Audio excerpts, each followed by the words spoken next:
But anyway, there is a story I do care about, and that's my boot thing, David Archuleta. So let's talk about him because apparently he's opening up about how he almost contemplated suicide. He tried to take his own life, which I'm kind of gagging about because I was like, no, I like David, but you know what? He's got to tell his story and how like religion played so much of a big role in you know a lot of the self hatred that he was coming around with. So, American Idol alum David Archuleta revealed more details about his struggles with his sexuality in his new memoir, Devout Losing My Faith to Find Myself, out on February 17th. And an excerpt from his book published by People. The My Little Prayer singer wrote about how his Mormon faith kept him from accepting his sexuality, so much so that he was nearly driven to unaliving himself. Now, the American Idol runner up, who is queer, tried to repress his attraction to men growing up and throughout his 20s, even getting engaged several times to women. Archuleta shared that in 2021, after years of praying and change, which a lot of gay boys tend to do, and girls, but since we're talking about the homosexuals, we're going to talk about the men. He reached a breaking point and planned to die by the S word. I was almost willing to give up my life because I was so devoted to what I believed, Archuleta told People, adding that when he was at his lowest, God told him to accept himself. It wasn't until then that I was like, I almost took it too far. Now, in an excerpt published on Thursday morning, Archuleta wrote about how he felt alone about 95% of the time, and he prayed more than he ate or slept. He said, I was numb to any emotion, any connection. I kept thinking, God's not there. I thought he abandoned me because he was so disgusted with me. The excerpt read, the logic flowed that if God left me with these homosexual feelings, I suppose he didn't want me to exist. I contemplated whether it would be better to admit to myself that I was gay or in my life. It was a constant eternal war. Now, Archuleta continued, my mind buzzed with questions that what would be the most efficient way to do it, the safest way. Well, child, there's no safe way to take your life. What would cause the least anguish for my family? Well, the least anguish. I'm like, well, when you leave the world, I know like some people feel like you're being selfish, but I don't think it's, I think in a way you could look at it as being selfish, but I also think that it comes from a place of when you leave the world, you don't realize the amount of trauma and stuff that you leave behind from the people who genuinely love and care about you and what that inflicts on them. Where you have parents whose kids have, you know, unalive themselves. And those parents, some of those parents out there were, the ones that who will put their religious beliefs over their children. This is a special place in hell for y'all if you believe in such a thing. But those who actually open up and say, you know what, I really wish that I would have been there for my child and really accepted and loved them on them and try to understand what they were dealing with instead of putting a lot of those religious teachings that a lot of these books and whatever, these book of fables, sky daddies, all this other mess that people believe on your children, and you don't realize the damage that you do to your kids when you tell them that they're an abomination or they're going to hell. So he said, my mind buzzed with what would be the least anguish in my family? I started going on short drives, scouting locations, looking for a place I could crash my car at a high speed without hurting anyone else. I found a place in my neighborhood with a long stretch into some trees, a big exposed wall on the I-65 freeway heading toward downtown Nashville, the Natchez Trace Parkway Bridge about 30 minutes south, which I definitely would not survive driving off because of how high it was. David said the thing that led him back wasn't the fear of dying, but the fear of not dying. He said, if I survive or broke my back, I might be paralyzed, and then it'd be impossible to try again. I'd have to exist with my thoughts for decades without being able to do anything about them.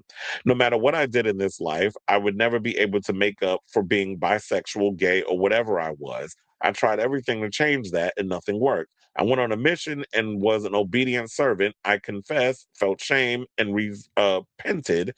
I'd been engaged 3 times. I tried therapy and that got me nowhere. Well, it was probably the therapy because you were seeking the wrong kind of therapy. when you're talking about that you tried therapy and it got you nowhere, it was you're talking to people who are all about playing the gay away and all that other stuff. You need to go to people who generally going to tell you there is nothing wrong with you. You were born the way you are. You are who you are because of who you are.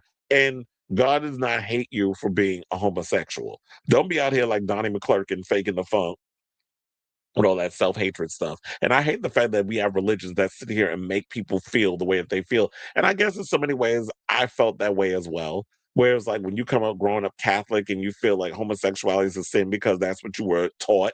But then when you're able to surround yourself with people who genuinely show you the other side, and it's like, you know what, there is nothing wrong with you. And luckily, me growing up in New York City in the 90s, I was around enough trans women. I was around enough homosexuals and butch queens and femme queens where they taught me how to just accept yourself and love upon yourself.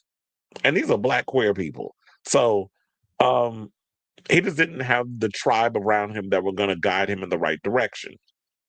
Now, Archuleta wrote that after his third engagement, he had a revelation and asked God to take his same sex attraction away from him.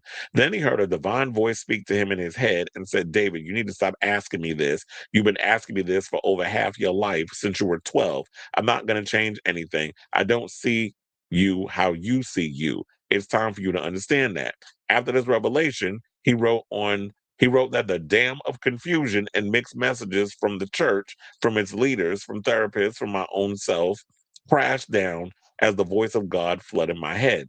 The excerpt ends with him writing, I had spent a lifetime letting others interpret who God was for me and what he wanted for my life. But there adrift in the silence, I had finally heard the message he had for me all along. God was telling me that I was wrong to think that being gay was a mistake. I've been thinking that it would be better to end my life than to live as a gay man. But now God was giving me permission, encouragement to start dating men, something I never thought would be okay. Now, since he's released 8 studio albums, his most recent being Therapy Sessions in 2020 and 8 EPs, releasing Earthly Delights and My Only Wish in 2025. Now, in recent years, he's opened up about his sexuality and love life using a number of different labels before seemingly settling on queer in 2025. He told people at the time, for the most part, I date men, but I consider myself queer, so I'm still open to meeting girls. Was that what you was trying to put that little thing out there? But Chad, you're gonna stay with me. No, let me stop. I don't want to do the bi erasure thing. So now 35, Archuleta first rose to stardom in 2008. On the seventh season of American Idol, he was beat by David Cook, which was bullshit. He said, I still do if it feels right. Um, so yeah. So shout out to you, David Archuleta. Good on you for finally coming to terms with a love and accepting yourself. Because I was gonna say, like, well, damn, so exactly did you do to come to the revelation that you've come to? And it looks like he pretty much just wait, because I was trying to put the thing up here. Um, but I think I've hit the peak of how much I could put up here. So I can't even put the headline. Because I was gonna say if you got any issues or whatever, let me see if I got one up in here in regards of any lifelines or hotlines for the homosexuals. Well, we'll put this one up because it's about unaliving. So yeah, if you ever feel any stuff regarding that, definitely call this number, go on the website, that sort of thing. Um, if you got any thoughts, definitely call that or get on that. Do I got any more? I don't. I wish I did though, because we definitely need one for the homosexuals. But I know, like with the gays, they what's the wait? What's the site where a lot of the young people when they thinking about taking their lives for being queer? There's a website that y'all can call for that. Definitely get into that. I don't know why I can't think of um. Let me look it up. You said not crisis prevention, child. What's the thing? Trevor Project. I don't know why I could not think of the Trevor Project. But yeah, the Trevor Project is up there that y'all can look into that as well. And just because I want to show David's nipple again. Shout out to you, cutie. And I'm glad you're getting a revelation. And what I'm hoping is that a lot of young people that are feeling like how he felt, that, especially if you're not even just Mormon, but and if you're a religious kid in general and you're struggling with your sexuality, definitely get your hands in his book. Or if you want to keep it secret and you don't want people knowing that, or stumble across the book and then your parents start feeling away and kick you out or whatever, get the audio book, listen to it. And definitely, because they ain't gonna be checking. I don't think they're gonna be checking your phone and stuff. But yeah, just like get the audio book if he has one. I'm sure he will, and listen to the book and come out and just get your life, because nobody should be out here thinking about taking their own life because people are saying that you're being gay is wrong, or people just don't approve of the way you live your life, and that's a free homo. So I say all this to say, what do you guys think of this story? Whatever your thoughts are, you're going to get this book devout. Definitely let me know what your thoughts are on this story in the comments down below.